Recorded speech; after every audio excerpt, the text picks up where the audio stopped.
কঠোরত অবস্থায় চলে যাচ্ছে, ঈমান ধ্বংস খুব তাড়াতাড়ি হয়ে যাচ্ছে।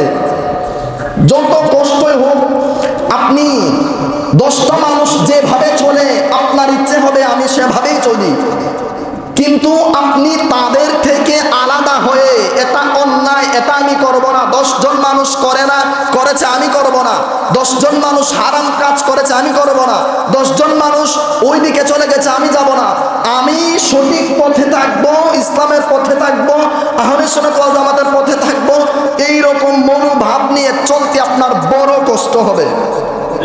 আপনার বন্ধু বান্ধব দেখবেন সবাই একজোট হয়ে গেছে, তাদের দল অনেক বড়, কিন্তু আপনি একা। আপনার মনে এমন কষ্ট আসবে, বন্ধু বান্ধব আপনাকে ঠাট্টা করবে, মস্কারা করবে, বিভিন্ন কথাবার্তা বলবে, আপনার মন খারাপ হয়ে যাবে। তখন আপনার ইচ্ছে হবে, হায় হায় যদি আমিও তাদের দলে চলে যাই তাহলে তো আমাকে কেউ আর অপদস্থ করবে না, অপমানিত করবে না, তাহলে আমার কাজ হচ্ছে আমিও সেখানে চলে যাই, তাহলে আমাকে কেউ আর অপমান অপদস্থ করবে না। তখন এটাই হচ্ছে আপনার ঈমান। আপনার হাজার বন্ধু যদি এক পথে চলে যায় আল্লাহর দ্বীনের বিপক্ষে, সঠিক আহলে সুন্নাত ওয়াল জামাত সুন্নিদের বিপক্ষে, আল্লাহর আউলিয়াদের বিপক্ষে, নবীজি পাক সাল্লাল্লাহু আলাইহি ওয়াসাল্লামের শান ও আজমতের বিপক্ষে আপনিও যদি চলে যান, এটার নাম ঈমানদারিত্ব নয়।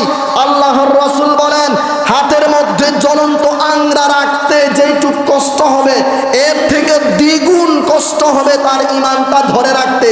তো আপনার বন্ধু বান্ধব, আপনজন, আত্মীয় স্বজন সবাই মিলে আপনাকে অপমানিত করবে, এরপরও আপনি যদি বলেন আমি আমার নবী পাকের শান ও আজমত ছাড়া কোনো কিছুই জানি না, কোনো কিছুই বুঝি না, নবীকে যে সম্মান করে আমি তার পক্ষে, নবীজিকে সালাম দেয় আমি তার পক্ষে, নবীজির মোহাব্বত জারণ করে আমি তার পক্ষে, যে নবীজির গুণগান গায় আমি তার পক্ষে, বাকি যত যাই হোক, যত জনতা থাকুক আমি ওই দিকে নয়, যত কষ্ট হোক আমি ওই দিকে নয়, যত যে আমাকে যত যাই বলুক এরপরে আমার মনের ভেতরে আঘাত আনব না।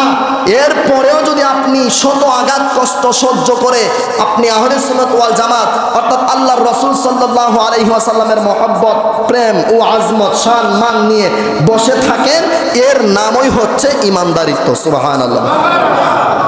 শত কষ্ট হবে, হাজার কষ্ট হবে, আপনি এমন অপমানিত হবেন, আপনি শ্বশুর বাড়িতে গিয়ে অপমানিত হবেন, আপনি আপনার আপনজন বন্ধু বান্ধবের বাড়িতে গিয়ে অপমানিত হবেন, এরপরে আপনি সবকিছু ছেড়ে দিয়ে আপনি যেতে পারবেন না। আপনি না যাওয়াটাই হচ্ছে আপনার ঈমানদারিত্ব। রাসূল সাল্লাল্লাহু আলাইহি ওয়াসাল্লামের শান আজমত যার মাঝে নাই, তার মাঝে দুনিয়া নাই, আখিরাত নাই, কোনো কিছুই নাই, ঠিক কিনা বলেন? রাসূল সাল্লাল্লাহু আলাইহি ওয়াসাল্লামের শান ও আজমত মহব্বত যার অন্তরে আছে, সে রাস্তার একটা মুসিও যদি হয়, রাস্তার একটা মুসিও যদি হয়, আর আপনি যদি 10 তলা ফাউন্ডেশনের উপরে থাকেন, এরপরেও আপনার থেকে তার দাম বেশি, এরপরে আপনার থেকে তার দাম বেশি, অনেক অনেক গুণ বেশি।